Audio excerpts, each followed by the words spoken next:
ውጪ፣ አንካሳ ዶሮ ሳትቀርምሽ ከዚህ ቤት ውጪ። ነው ሮቢ ነው አድናን ነው። እኔ እኮ ሚስትህ ነኝ፣ አይመለከተኝም፣ ውጪ። እሺ ብላ እየተናደደች ወጣች። ሰላም ጤና ይስጥልኝ ውድና የተከበራችሁ የወይኗ ሚዲያ ቤተሰቦች፣ ይህ ወይኗ ሚዲያ ነው። ለቤት አዲስ የሆናችሁ ላይክ፣ ሸር፣ ሰብስክራይብ በማድረግ ቤተሰብ እንድትሆኑ ጋበዝኩ።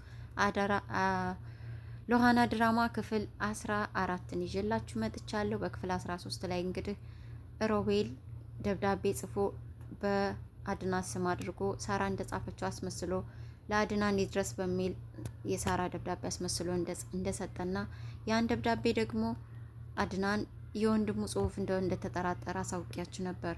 ይህንንም የእጅ ጽሁፍ ለመለየት ሳራ ከበፊት የጻፈችው የእህቷን ደብዳቤና ሉሃና አሁን የተላከላትን ደብዳቤ አስተያየችው። እናም የሳራ ጽሁፍ ጋር አልተመሳሰለላትም።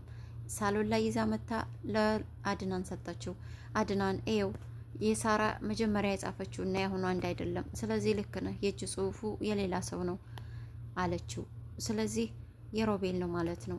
እናም እህቴን አንድ ነገር ያረጋት ሮቤል ነው። በቃ ገለዋል ይህንን ልጅ የሆነ ነገር አድርጓት ነው ስትለው፣ ተረጋጊ፣ መረጋጋትን እኮ አንቺ ነሽ ያስተማርሽኝ።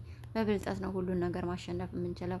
ስለዚህ እኔ አጣራዋለሁ፣ ተረጋጊ አንቺ ብሎ ወረቀቱን ይዞ ወደ ወንድሙ ክፍል ገባ።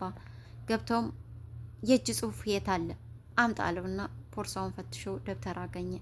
አድናን ያን ደብተር አውጥቶ ሲያስተያየው ጽሁፉ የሮቤል ጽሁፍ ጋር ይመሳሰላል።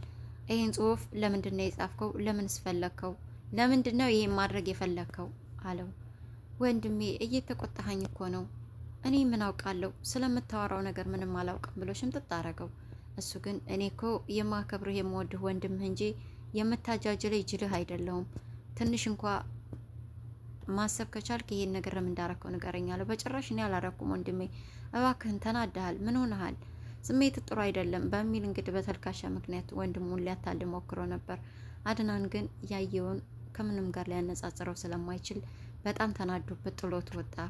እናም ሉሃናም እየጠበቀችው ስለነበር ያለውን ነገር ነገራት። ድሮስ እኔ አድርገዋለሁ እንድልህ ጠብቀህ ነበር? ይሄ ውሻ አውቆ ነው ገሏታል፣ እህቴን የሆነ ነገር አድርጎብኛል፣ ለዛ ነው የሚደበቀው ምናምን አለችው። ተረጋጊ፣ ይሄን ነገር እርግጠኛ መሆን የምንችለው በመረጋጋት ነው ብሎ እሱም ወደ ክፍሉ ገባ። ክፍሉ ሲገባ ደግሞ ሚራም በዚህ መልኩ አልጋው ላይ ቁጭ ብላ ነበር። ተነሽና ውጭልኝ፣ እኔ መተኛ ትፈልጋለሁ፣ ብቻዬን እርፍ ማለት ትፈልጋለሁ አላት። ምን ሆነሃል ባሌ? እኔ እኮ ካንተ ወዴት እሄዳለሁ ስትለው፣ ምናልባት ወደ ሮቤል ክፍል አላት።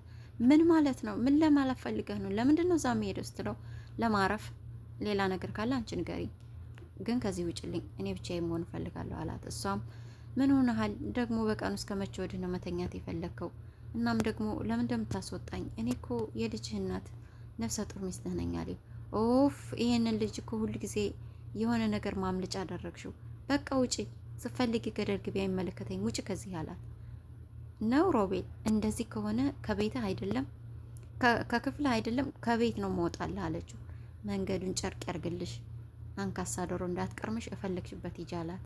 በጣም ተናዳ ሳትለብሳ ሳትጎርሳ ወጣች። አድናን በዚህ መልኩ እሷን ካባረረ በኋላ ቁጭ ብሎ ነበረ አልጋው ላይ።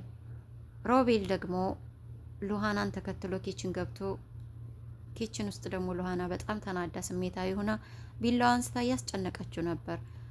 እገልሃለሁ ደግሞ እህቴን የት እንዳረካ ካልነገርከኝ መቼም አልተወህም እያለች እያስፈራራችው ነበር። በመጨረሻም ራሱ እጇን ጠምዝዞ ይሄን ነገር በማድረጓ እንድትቆጭና በድጋሚ እንዳታስበው ጭምር አስፈራርቶ አንገቷን ይዞ እንቃርጓ አፍኖ እያስፈራራት ነበር። እሷም በጣም ጨንቋት ልቧን አፍና ስለነበር እየተንቀጠቀጠች ነበር። አስፈራርቷት ወጥቷል። ሲወጣ ሚራም ሮቤል አድናን አባሯ ከክፍል ስትወጣ ሮቤልም ሉሃና ጋር ተጣልቶ ከኪችን ሲወጣ ሳሎን ላይ ተገናኙ። እሳት ለብሰዋል ሁለቱም። ሚራንም ይሄ ልጅ የሆነ ነገር ያወቀ ይመስለኛል። እናም እንደዚህ ብሎ እኮ አባረረኝ፣ እንኳን ከቤት እፈለግሽበት ሂጂ፣ ስፈልጊ ገደል ግቢ፣ መንገዱን ጨርቅ ያድርግልሽ ብሎ አባረረኝ። ይሄ ሰው ስላንተና ስለኔ የሆነ ነገር አውቋል አለችው። እሱም ኦፍ ሚራ፣ አንቺ ደግሞ ችግር አለብሽ። እንዴት ነው ቢያቅም ይተወን? እስካሁን ይገለን ነበር ሁለታችንንም። ስለዚህ ምንም አላወቀም፣ ተረጋጊ አላት። እሱ ደግሞ ወይ ደግሞ ስለ ሳራ አውቆ ይሆን እንዴ አላት። ውይ አንተ ደግሞ ስለ ሳራ ቢያቅ ያስቀምጠና እንዴ ወዲያውኑ ነበር የሚገለን እየተባባሉ ለዚህ ሁሉ ግን ተጠያቂዋ እቺ ሉሃና የምትባል ሴት ናት። ሉሃና የሆነ ነገር ነግረዋለች። የሆነ ነገር ተጠራጥሯል። አዎ ጥርጣሬ ነው እንጂ ያየው ነገርና በአይኑ ያየው ቢኖር ያረጋገጠው ነገር ቢኖር አልቆልን ነበር፣ ይገለን ነበር። ስለዚህ ይቺ ሉሃና የምትባል ሴት ከዚህ ምድር መጥፋት አለባት አለች። አዎ እውነትሽን ነው። እሷም እኮ አሁን ቢላዋ አንስታ እኔ ልትወጋኝ ነበረ እና ምን አደረካት አለችው። እሱም ለአንዴና ለመጨረሻ ጊዜ ማድረግ አይደለም እንዳታስበው እንደዚህ አይነቱን ነገር ካሰበችው ደግሞ ህይወቷን እንደሚያሳጣት አስፈራርቼ ነግሬያታለሁ አላት። እሷም በጣም ጥሩ ደግ አደረክ አለችው። ግን ይችን ልጅ የመጨረሻ ነገር ማድረግ አለብን፣ መወገድ አለባት አላት። አዎ መወገድ አለባት አለችው። ስለዚህ አንቺ ትገሊያታለሽ አላት። አለችው። አዎ ምን ነው ደነገጥሽ አላት። እኔ እንዴት ብዬ አለች። ምን ማለት ነው? በቃ ትገሊያታለሽ አልኩ ትገሊያታለሽ አላት። እሷ አይ ይሄንማ አላደርግም አለችው። ይሄን ካላደረግሽ እኛን ራሳችን በቁም ትገለናለች አላት። እሱም አዎ ግን ደግሞ እኔ ማድረግ አልችልም። ለምን አንተ እንደጀመርክ አልጨርሰው ማለት በጭራሽ። አሁን ያንቺ ነው ተራው፣ እኔ ያችኛውን አድርጌያለሁ። ስለዚህ ያንቺ ነው ተራው አላት። እናም እንዴት እንደምገሊው እኔ ያስረዳሻለሁ እያላት በድንገት ሉሃና ከጀርባቸውን ብቅ አለች። ምን እየተማከራችሁ ነው አለች። እያወሩ እንደነበር እንጂ ምን እንዳወሩ ስላልገባት በእርግጥም በትክክል አይመልሱላትም። እንኳን ስለሷ እየተማከሩ አያገባሽም አሏት። እናም እሺ ብላ ጥላቸው ተናዳ ወደ አድናን ክፍል ሄደች። በር ስቆረቁር ግቢ አላት። ይፈቀዳል አለችው። እንኳንስ የቤቴን በር የልቤ በር ክፍት ነው ላንቺ ነይ ግቢ አላት። እሷም እስካሁን አልገባውም እንደ ልብህ ካያለችው በጣም ነው እኮ አንቺ ስላለሽኝ እድለኛ ነኝ። ምንም እንኳ በፍቅር ልቤ ቢሰበርም እግዚአብሔር ደግሞ አንቺን በፍቅር ክሶኛል። በዚህ ደግሞ ደስተኛ ነኝ። በጣም መልካም ሰው ነሽ፣ አመሰግናለሁ፣ ጉልበቱ ነሽኛል አላት። እሷም እኔም እኮ ካለሁበት ጭንቀትና የእህቴን ያለችበትን ሁኔታ ሁሉ የምታገለው አንተ ስላለህ ነው። እውነት ለመናገር አንተ በጣም ጥሩ ልብ ያለህ መልካም ሰው ነህ አለችው። እንዲህ እየተባባሉ እባክሽ አንድ ነገር ልጠይቅሽ እምቺ ከሆነ አላት። ጠይቀኝ፣ እሺ ችግር የለም አለችው። እምቺ ከሆነ እንውጣ፣ አየር እንቀበል አንቺና እኔ ብቻ አላት።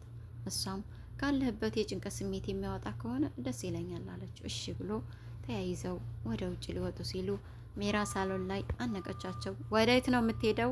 አንተ እኮ እኔ የህግ ሚስትህ ነኝ። ስለዚህ የምትሄድበትን ማወቅ አለብኝ።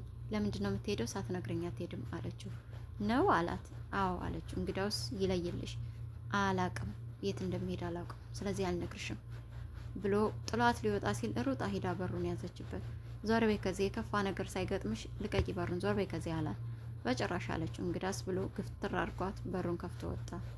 እሷም እሪ አለች። ምንም ማድረግ ስላልቻለች እነሱም ወጡ። እያበደች ወደ ሮቤል ክፍል ሄደች። ሮቤልም ምን ሆነሻል? ለምንድን እንደዚህ የምትሆኙ? ለምንድን የምታብጁ? ተረጋጊ፣ በቃ ነው የተፈጠረውን አስረጅኝ አላት። ሄዱ። በእርግጠኝነት የሄዱት ፖሊስ ሊያመጡ ነው አለችው። ደነገጠ። እሱም ማን ነው? የምን ፖሊስ ነው? ምንድን ነው የተፈጠረው አላት። የተፈጠረውን ነገረችው። በጣም ተናደደና መልሶ እሷን ወቀሳት። እንዴት አጠሪኝ? እንዴትስ በሆነ ነገር ማስቆም አልቻልሽም? እንዴት እንደወጡ ፈቀርሽ? እያለ ሁሉን ነገር ወደ እሷ ጣለባት። እሷም አንተ ደግሞ የምችለውን አድርጌያለሁ። አሁን በዛን ሰዓት አንተንስ ብጠራህ ምን ልታደርግ ትችል ነበር?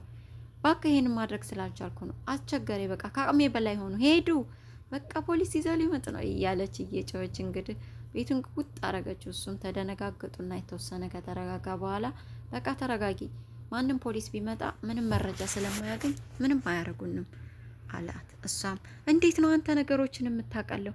አሁን ያለን አማራጭ ጓዛችንን ሰብስበን ከዚህ ቤት ውልቅ እንበላለችው። በጭራሽ አላት። ምን ይዘን ነው ከዚህ የምንወጣው? ምንም ስላላደረግን ምንም ስላልያዝ ነው ከዚህ አንወጣም። መታሰር ማለት ይፈረዳል ማለት አይደለም። ስለዚህ መቼም ቢሆን ያንን አናደርግም። ስለዚህ ተረጋጊ፣ ፖሊስም ቢመጣ ምንም ሊያደርግን አይችልም። ተረጋጊ ብሎ አረጋጋት። ግን እሷ መረጋጋት አቅቷት ነበር። ለዚህ ሁሉ ተጠያቂዋ ሉሃና ነች። ስለዚህ ሉሃና መወገድ አለባት በሚለው ተስማሙ። ግን ችግሩ ማን ያስወግዳት ነው። አድናን አሁንስ በዛ